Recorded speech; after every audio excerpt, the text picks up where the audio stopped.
5월 26일 화요일 새벽 우리에게 주신 하나님의 말씀은 신명기 22장 1절부터 12절까지 말씀. 할렐루야. 하나님은 좋으신 하나님이십니다. 오늘도 시간의 흐름 가운데 역사하시는 주님을 바라보며 그 하나님 의지하며 좋으신 하나님과 동행하시는 저와 여러분 되시기를 주님의 축복합니다.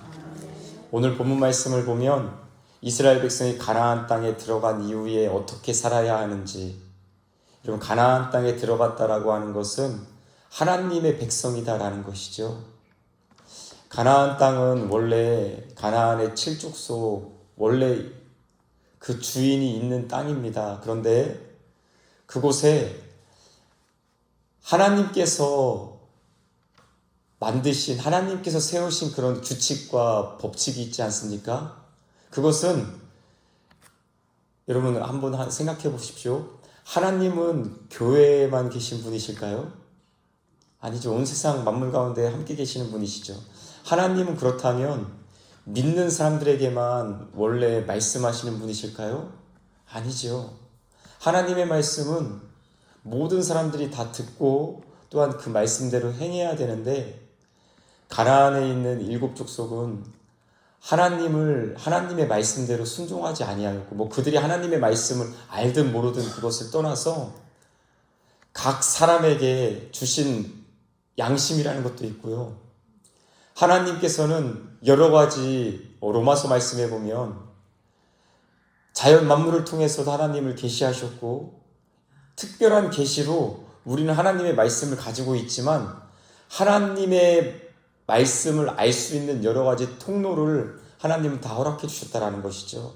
그런데 그것에 순종하지 않으니까 하나님께서는 가나안의 칠족속을 이스라엘 백성을 통해서 심판하고 그 땅을 이스라엘 백성에게 주심으로 하나님이 다스리는 나라를 경험하고 만들어 가라 라고 하는 것이 바로 하나님께서 가나안 땅을 주신 그 의미다라는 것이에요. 그런데 오늘 본문 말씀에 보면 이제 가나안 땅에 들어간 이스라엘 백성이 살아가는데 굉장히 사소한 여러 가지 일들을 말씀해 주고 있어요.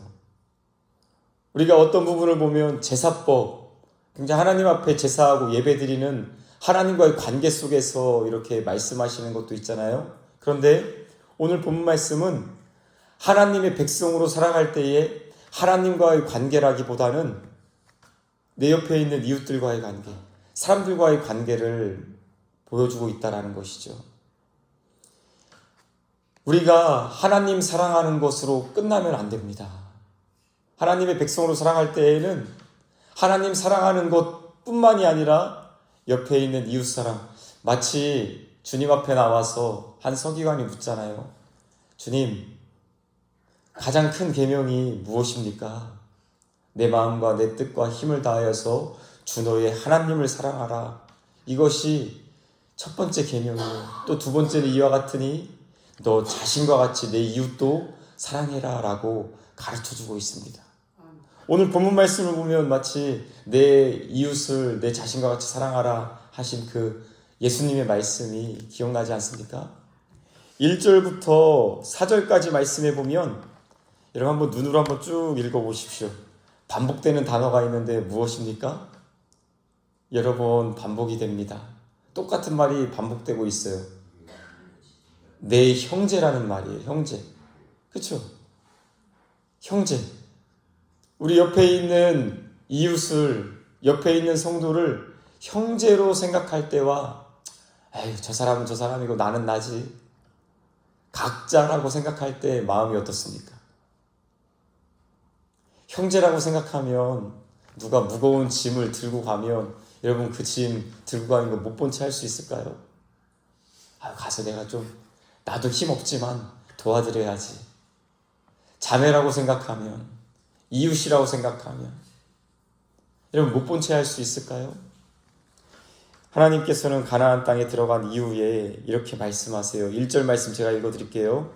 내 형제의 소나 양이 길 잃은 것을 보거든 못 본 채 하지 말고 너는 반드시 그것들을 끌어 내 형제에게 돌릴 것이요. 못 본 채 하지 말라고 합니다.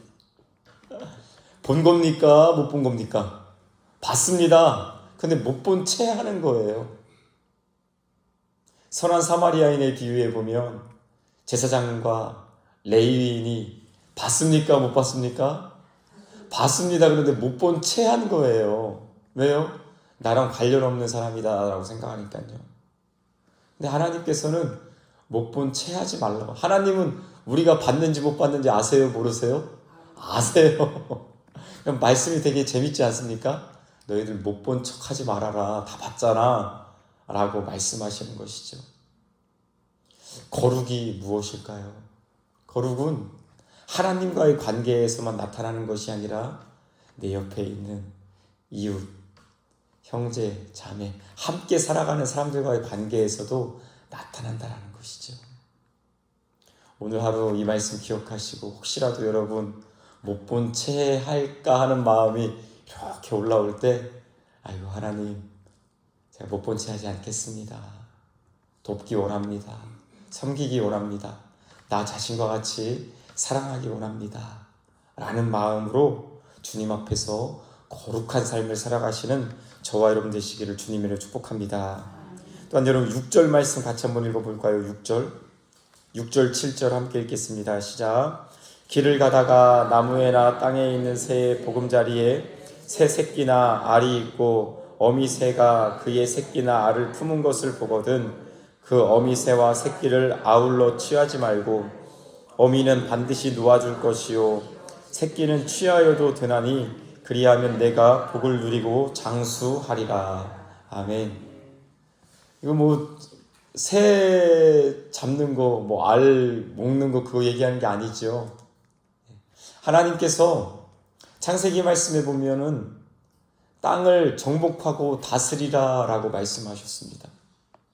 우리는 이 정복하고 다스리라 라고 하는 말씀을 통해서 내 마음대로 막 다 빼앗고 다 취하고 그래도 되는 것으로 인간의 욕심을 자연과 또한 여러분 형제 사랑하는 그 마음을 가지고 동물에게까지도 대하라라는 것 아니겠습니까? 정복하라고 다스리라고 해서 네 마음대로 하라라는 게 아니죠. 아담은 에덴 동산을 맡은 청지기였습니다. 오늘 저와 여러분들도 이 땅 가운데 하나님께서 맡겨주신 청지기다라는 것이죠. 한번 따라해볼까요? 나는 청지기입니다. 맡은 거잖아요. 그렇죠? 하나님께서 맡겨주신 거잖아요. 그러니까 나중에 청지기에게는요. 나중에 주인 앞에서 셈할 때가 있습니다. 1달란트, 2달란트, 5달란트 받은 자처럼 주인 앞에서 셈할 때가 있다고요. 내 것이 아니니까요. 주님께서 말씀하세요. 너는 새끼가 있고 어미새가 있고 그러면은 다 가져가다가 네 욕심 채우지 말고 새끼는 가져가서 먹어도 되고 알은 가져와서 먹어도 되지만 어미는 살려둬야 된다. 왜요? 또 그 종족이 계속 이어져야 되니까요. 인간의 탐욕을 위해서 너의 욕심을 위해서 어미와 새끼를 같이 취하지 말아라. 그러면 어떻게 된다고 말씀하십니까? 그 종족이 그 새가 보존되는 것처럼 너도 복을 누리고 장수하리라 라고 말씀하세요. 우리가 하는 대로 하나님께서 갚아주신다라는 말씀 아니겠습니까? 여러분 복받기를 구하지 마시고 복받을 삶을 사시기를 축복합니다. 내가 그렇게 하면 내가 내 이웃을 사랑하고 형제를 사랑하고 자연 만물에게까지 하나님이 나에게 맡겨주셨구나 잘 관리하는 마음으로 한다면 내가 복을 받고 장수하리라라고 말씀하세요. 하나님의 백성의 삶의 모습이 여러분 그려지지 않습니까? 하나님 말씀은 참 기가 막히지 않습니까? 우리의 삶을 어떻게 살아야 되는지 명확하게 가르쳐 주시지 않습니까? 이웃을 못 본 채 하지 말고 어려움 당하는 것을 못 본 채 하지 말고 왜요? 내 형제니까. 또 자연 만물에 대해서도 하나님께서 사랑하는 마음으로 그것을 잘 관리해라 라고 말씀해 주고 있죠.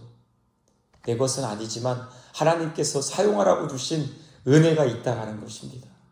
오늘도 이 말씀 기억하시면서 거룩한 삶을 살아가시는 저와 여러분 되시기를 간절히 소망합니다.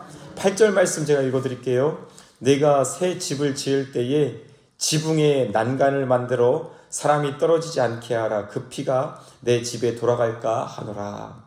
이스라엘의 지붕은요 평평합니다. 우리 지붕은 이렇게 뾰족하잖아요, 그렇죠? 그런데 이스라엘의 지붕은 평평해서 그 위에서 사람들이 왔다 갔다 하기도 하고 더위를 피하기도 하고 음식을 나누기도 합니다. 그런데 지붕 다니다가 난간이 없어서 뚝 떨어지면 큰일 나잖아요. 생명 존중하라라는 것이죠. 그리고 생명을 지키기 위해서 조치를 취해야 된다라는 것이죠. 하나님은 사람의 생명도 너무 귀하게 여기시는 분이세요. 그 하나님의 마음으로 생명을 존중히 여겨라 라고 하시고 9절부터 11절까지 말씀을 보면 섞지 말라고 말씀하세요. 섞지 말라고. 포도원에 포도 종자를 심을 때도 그렇고 밭을 갈 때도 나귀와 소를 같이 갈지 말고 또 옷을 입을 때에도 양털과 배실로 섞어 짜지 말고. 이것은 어떤 농사법을 얘기하는 것이 아니죠. 거기서 그치는 것이 아니라 우리의 마음에도 하나님과 이방을, 우상을 섞어서 섬기지 말아라라는 것이죠. 엘리야 선지자가 갈멜산에서 바알 선지자, 아세라 선지자와 함께 싸울 때에 사실은 여러분 이스라엘 백성에게 하고 싶었던 말이 있었습니다. 너희들이 언제까지 머뭇머뭇하려겠느냐. 하나님이 참 신이시면 하나님만을 섬기고 바알이 참 신이면 바알을 섬겨라. 도대체 어느 때까지 머뭇머뭇하면서 여기도 기웃하고 저기도 기웃하고. 인간이 얼마나 탐욕덩어리냐면 하나님께도 복을 받고 싶고 바알에게도 복을 받고 싶고 하나님도 섬기고 바알도 섬기고. 여러분 인간이 정말 얼마나 그 얄팍한 마음으로 하나님을 섬기는지 왜 하나님을 모르시겠습니까? 하나님이 참 하나님이면 하나님만을 섬기고 정말 우상이 참 신이라고 생각하면 우상만을 섬겨라. 양다리 걸치지 말고. 그 말씀을 하나님이 우리의 삶의 모습을 통해서 말씀하시는 줄 믿으시기 바랍니다. 이 새벽에 누가 진짜 하나님이십니까? 누가 정말 의지할 분이십니까? 누구에게 영광 올려드리고 누구를 위해서 우리가 살아야 되겠습니까? 하나님만을 위하여 살 때에 천지만물을 다스리시고 우리에게 모든 것을 다스리도록 권한을 주신 하나님께서 책임져 주시고 각자 삶의 자리 가운데 각양 좋은 것으로 채워주시고 내가 생각할 때 좋은 것, 물론 그것도 좋은 것이겠지만 여러분 하나님이 행하시는 모든 일들은 다 좋은 것입니다. 그렇게 믿고 받아들이면 하나님께서 여러분 얼마나 좋은 것으로 채워주실까요? 오늘 가나안 땅에 들어가서 살게 되는 이스라엘 백성에게 주시는 삶의 모습을 통해서 하나님께 영광 올려드리는 거룩한 삶을 살아가시는 그것을 기억하시고 여러분 형제의 어려움을 못 본 척하지 마시고 생명을 정말 소중히 여기시고 나는 청지기입니다 라는 고백으로 하나님께만 영광 올려드리는 저와 여러분 되시기를 주님의 이름으로 축복합니다. 기도하겠습니다. 하나님 아버지 감사합니다. 우리의 거룩한 삶으로 하나님께 영광 올려드리길 원하시는 주님의 마음을 알게 하시니 감사드립니다. 하나님 아버지 오늘 하루 살아갈 때에 교회에서 이렇게 기도한 너무나도 귀하고 또한 거룩하고 존귀한 그 마음을 가지고 삶의 자리도 살아갈 수 있도록 도와주시옵소서. 형제를 못 본 척하지 않는 자가 되게 하시고 하나님 맡겨주신 그 자리에서 주님의 영광을 위해서 열심히 살아갈 수 있도록 하나님 도와주시고 또한 많은 열매로 하나님께 영광 올려드릴 수 있도록 하나님 축복하여 주시옵소서. 새벽을 깨워 주님 앞에 나온 사랑하는 주의 백성들 하나님 축복하여 주시고 영육간에 늘 강건한 하나님의 은혜를 허락하여 주시오며 문제 가운데서도 하나님을 더욱 크게 보는 믿음을 주시옵고 믿고 구하는 모든 것 정말 받은 줄 알라고 하시는 주님의 말씀처럼 우리의 삶의 자리 가운데 기도하는 기도의 제목들 주님 안에서 아름답게 응답받을 수 있도록 하나님 인도하여 주시옵소서. 오늘 우리의 삶을 통해서 정말 하나님이 드러나게 하시고 삶을 통해 하나님께 영광 올려드리는 거룩한 하나님의 백성으로 살아갈 수 있도록 하나님 축복하여 주시옵소서. 감사드리며 예수님의 이름으로 기도드리옵나이다. 아멘.